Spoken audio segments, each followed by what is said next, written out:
My dear friend, welcome back to the channel. Today, we're diving into a topic that touches every single one of our lives, something that can either hold us captive or set us completely free.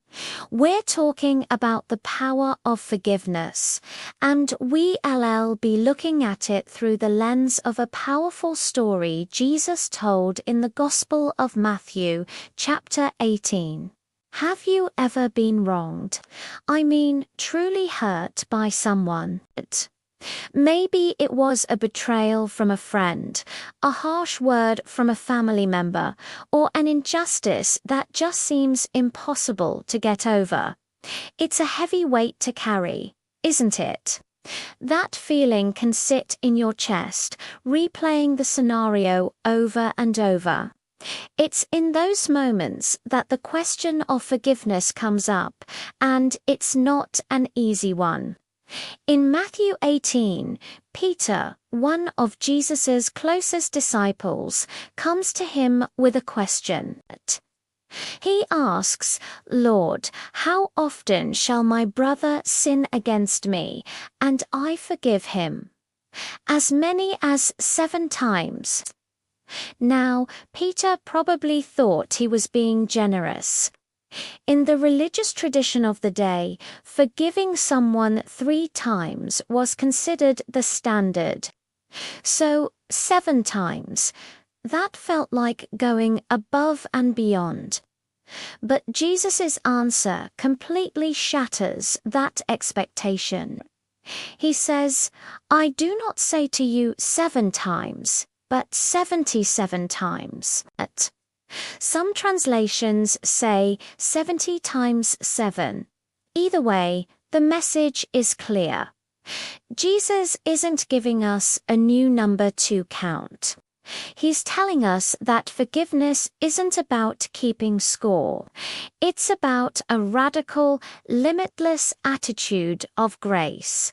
To illustrate this, Jesus tells a parable. He talks about a king who wanted to settle accounts with his servants. One servant was brought to him who owed an astronomical amount, 10,000 talents. To put this in perspective, 1 talent was worth about 20 years of a laborer's wages. So, 10,000 talents. This was an unpayable debt, a lifetime of debt for thousands of people combined. It was impossible. The servant, facing ruin for himself and his family, fell on his knees and begged for mercy. And the king, moved with compassion, did something incredible. He didn't just give him more time. He forgave the entire debt. He wiped the slate completely clean. Can you imagine the relief, the freedom? But the story doesn't end there. This same servant, who had just been forgiven an impossible debt, went out and found a fellow servant who owed him 100 denarii. A denarius was a day's wage. So, it was a significant amount, but compared to the 10,000 talents he had been forgiven, it was practically nothing. But what did this servant do? He grabbed his fellow servant, began to choke him, and demanded, "Pay what you owe." The man begged for mercy, just as the first servant had begged the king. But there was no compassion. The first servant had him thrown into prison until the debt could be paid. When the king heard about this, he was furious. He called the servant back and said, "You wicked servant, I forgave you all that debt because you pleaded with me. Should not you have had mercy on your fellow servant, as I had mercy on you?" And the king handed him over to be tormented until he should pay all that was owed to him. Jesus concludes the story with a sobering statement. So also my heavenly Father will do to every one of you, if you do not forgive your brother from your heart. This story reveals a profound truth about forgiveness. Let's break it down. First, forgiveness is not about approving of what someone did. The king didn't say, "Oh, it's okay that you lost all that money." The debt was real, and the wrongdoing was real. Forgiveness doesn't mean pretending the hurt didn't happen or that the sin wasn't serious. It's not minimizing the pain. Instead, forgiveness is about releasing the other person from the debts they owe you. It's a conscious decision to let go of your right to get even, to stop holding the offense against them. It's releasing them from your judgment and releasing yourself from the burden of carrying that anger. This brings us to the second point. Unforgiveness is a spiritual prison. When the unforgiving servant refused to show mercy, who ended up in torment? He did. When we hold onto bitterness, resentment, and a desire for revenge, we are the ones who suffer. It's often said that unforgiveness is like drinking poison and waiting for the other person to die. It eats away at our peace, our joy, and our relationship with God.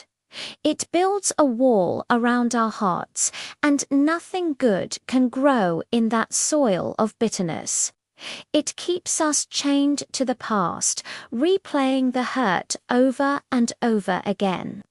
We think we're punishing the other person, but in reality, we've locked ourselves in a cell and thrown away the key. Forgiveness is the key that unlocks that cell door. It's not primarily for the other person's benefit, it's for ours. It is the act of setting ourselves free. And finally, the most powerful motivator for our forgiveness is understanding how much we've been forgiven. That's the heart of the parable. We are the servant who owed the unpayable debt before a holy God. Our sin, our mistakes, our rebellion, it's a 10,000 talent debt. There is absolutely no way we could ever pay it back.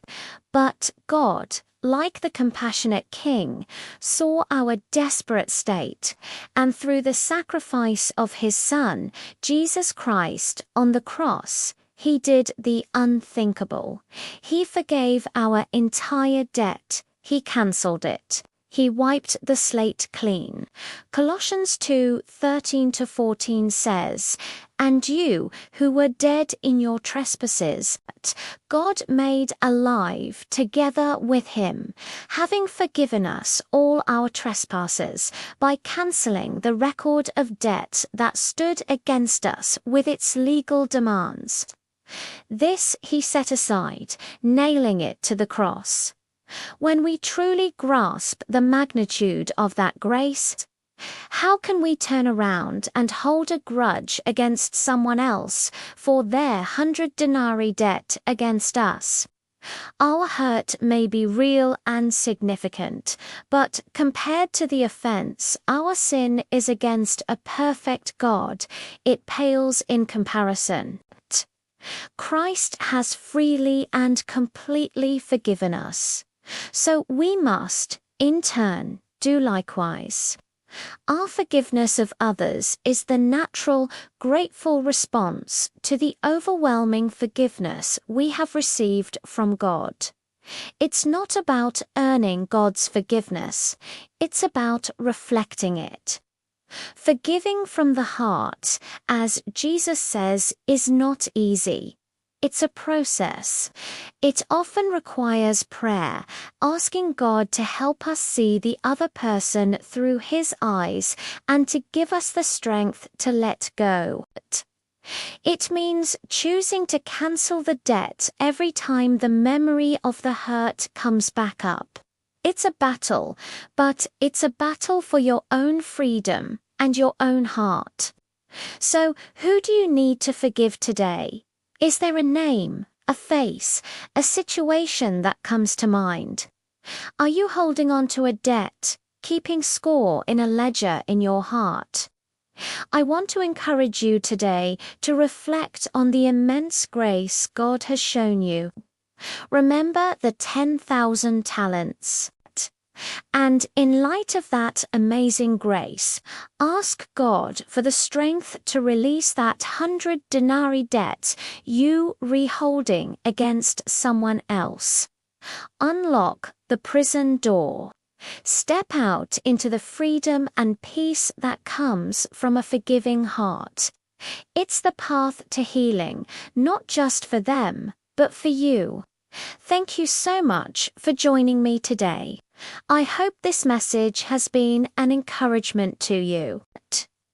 If it has, please give this video a thumbs up and consider subscribing to God is Daily for more content like this. We'd love to have you as part of our community.